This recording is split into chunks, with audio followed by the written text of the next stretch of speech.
سنة 1905 العبقري ألبرت أينشتاين نشر 3 ورقات بحثية بيتكلم فيهم عن نظريته اللي أطلق عليها بعد كده النظرية النسبية الخاصة، واللي بيقول فيها إن الزمن شيء نسبي مش شيء مطلق زي ما كل الناس كانت عارفة، وزي ما علماء الفيزياء القدام كانوا بيعتقدوا، اللي هم إسحاق نيوتن وجاليليو وماكسويل وغيرهم كتير. وبالبلدي كده ألبرت أينشتاين كان جاي يقول لهم أنا مش شايف فيكوا حد يا شوية فيزيائيين، مع العلم إن أينشتاين في الوقت ده كان عنده 26 سنة بس، وما كانش حتى معاه دكتوراه لا في الفيزياء ولا في الرياضيات، لكن كان قلبه جايبه حبتين.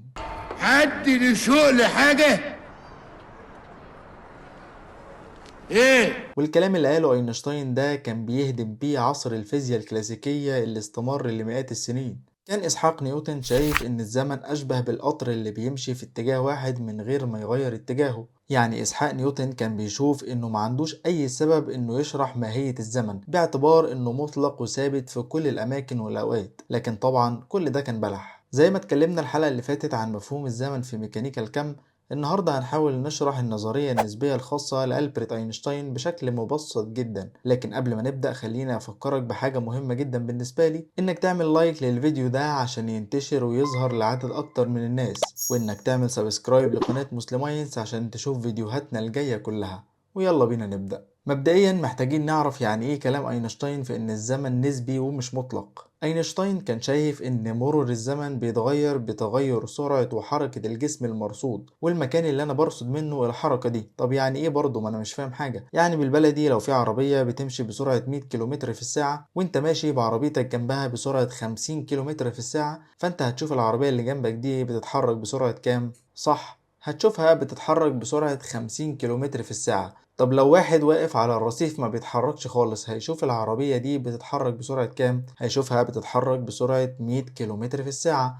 نفس الكلام لو في عربية في الاتجاه المعاكس للعربية دي ماشية بسرعة 100 كيلومتر في الساعة، فهتشوف العربية الأولى بتمشي بسرعة 200 كيلومتر في الساعة. وهو ده باختصار اللي كان عاوز يوصله لنا أينشتاين، إن سرعة الجسم بتختلف باختلاف المكان وسرعة الشخص اللي بيشوف الجسم اللي بيتحرك ده. يعني في المثال بتاعنا كل لما غيرنا مكان وسرعة الشخص اللي بيبص على العربية كل لما اتغيرت سرعة العربية نفسها، وبكده تكون السرعة مش ثابتة. بمعنى تاني، وانت قاعد في بيتك دلوقتي ونايم على سريرك وفاكر ان سرعتك ثابتة، فلو تخيلنا ان في واحد بيبص عليك من مكان ما خارج كوكب الارض، فهو شايفك بتتحرك بسرعة 1670 كيلومتر في الساعة اللي هي سرعة دوران الارض حوالين نفسها. ولو الشخص ده خرج اكتر وتخيلنا انه بيبص عليك من الشمس مثلا، فهنلاقي إن السرعة بقت 107 ألف كيلومتر في الساعة اللي هي سرعة دوران الأرض حوالين الشمس. ولو خرجنا أصلا بره مجرة درب التبانة، فهنلاقي إن مجرتنا بتتحرك في اتجاه أقرب مجرة لينا وهي مجرة أندروميدا بسرعة 400 ألف كيلومتر في الساعة. يعني باختصار المكان اللي أنا ببص منه على الجسم اللي بيتحرك وسرعتي وأنا ببص على الجسم اللي بيتحرك هما العوامل اللي بتحدد سرعة الجسم اللي أنا بقيس سرعته. طيب حلو قوي، هل الكلام ده بينطبق بقى على سرعة الضوء كمان؟ بمعنى إني عارف إن سرعة الضوء 300 ألف كيلومتر في الثانية الواحدة، فهل لو غيرت سرعة المصدر اللي خارج منه الضوء سرعة الضوء نفسها هي كمان هتتغير؟ لو رجعنا تاني لمثال العربية اللي كنا بنتكلم عليها وقلنا إن مثلا العربية اللي بتتحرك بسرعة 100 كيلومتر في الساعة مشغلة كشاف العربية اللي قدام وخارج منه ضوء، لو العربية دي زودت سرعتها ل 200 كيلومتر في الساعة مثلا، هل سرعة الضوء اللي خارج من كشاف العربية دي هي كمان هتتغير؟ الحقيقة انه لا، سرعة الضوء ثابتة مهما اتغيرت سرعة المصدر اللي خارج منه الضوء ده. الضوء سرعته ثابتة بغض النظر عن سرعة المصدر اللي خارج منه الضوء. حلو؟ تقولي لا مش حلو، كده في حاجة غلط. معنى كده ان لو مصدر الضوء ثابت هيكون الضوء اللي خارج منه سرعته 300 ألف كيلومتر في الثانية، نفس السرعة اللي هتكون خارجة من مصدر ضوء متحرك بسرعة مثلا 600 ألف كيلومتر في الثانية الواحدة. هل ده منطقي؟ أقول لك أيوه، الله ينور عليك، الكلام ده مش منطقي. المفروض كان سرعة الضوء هي كمان تتغير. طب ايه اللي حصل؟ اللي بيحصل ان الزمن بيتباطأ عند زيادة السرعة وبيقف تماما عند الوصول لسرعة الضوء، وده اللي بيفسر لنا ليه سرعة الضوء ثابتة، وبيفسر لنا ليه الزمن شيء نسبي متغير ومش مطلق ابدا. ولك ان تتخيل ان العبقري ألبرت أينشتاين اثبت الكلام ده على الورق في مكتبه سنة 1905، واثبت ان الكون مش عالم ثلاثي الابعاد، لا ده عالم رباعي الأبعاد، وفي بعد رابع احنا مش شايفينه وهو الزمن. يعني كل حاجة في الكون بتاعنا بتتكون من طول وعرض وارتفاع وزمن.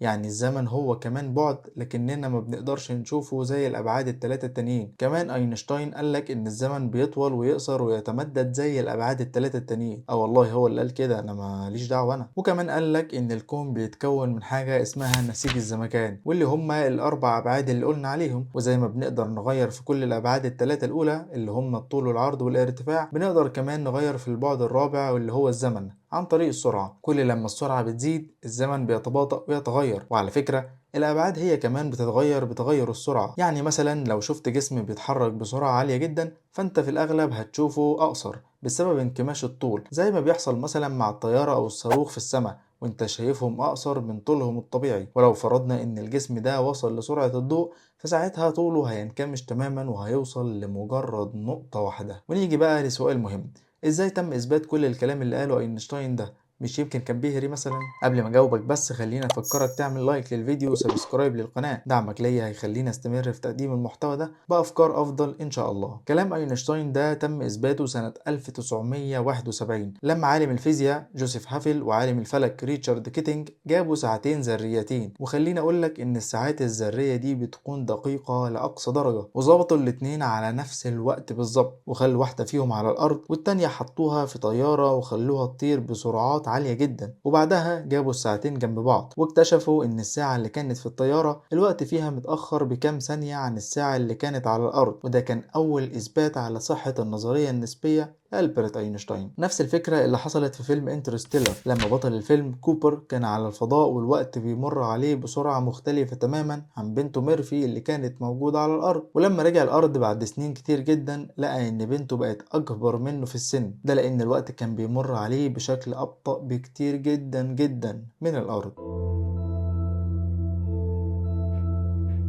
Make him stay, Merv. Don't let me leave, Merv. Don't let me leave, Merv.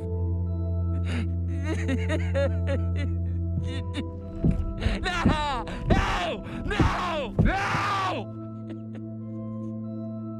عايزك تقف مع نفسك ثانية وتتأمل في كل الكلام اللي قلناه، وساعتها مش هتلاقي حاجة غير انك تقول سبحان الله بجد. ازاي العالم ده اتخلق وازاي الكون ده اتكون من العدم بالشكل الدقيق جدا ده؟ ازاي كل النظام ده بيمشي من غير غلطة واحدة كل يوم، ومش كل يوم بس، ده كل ساعة وكل ثانية. ساعتها مش هتلاقي حاجة تقولها غير سبحان الله ويخلق ما لا تعلمون. كده احنا خلصنا كلام عن النظرية النسبية الخاصة لألبرت أينشتاين. الحلقة الجاية إن شاء الله هنتكلم عن النسبية العامة وفكرة السفر عبر الزمن. ما تنسوش تعملوا لايك للفيديو ده وكمان تقولوا لنا آرائكم في الكومنتات لأنها مهمة جدا بالنسبة لي. وما تنسوش تعملوا سبسكرايب للقناة واشوفكم الحلقة الجاية. يلا سلام.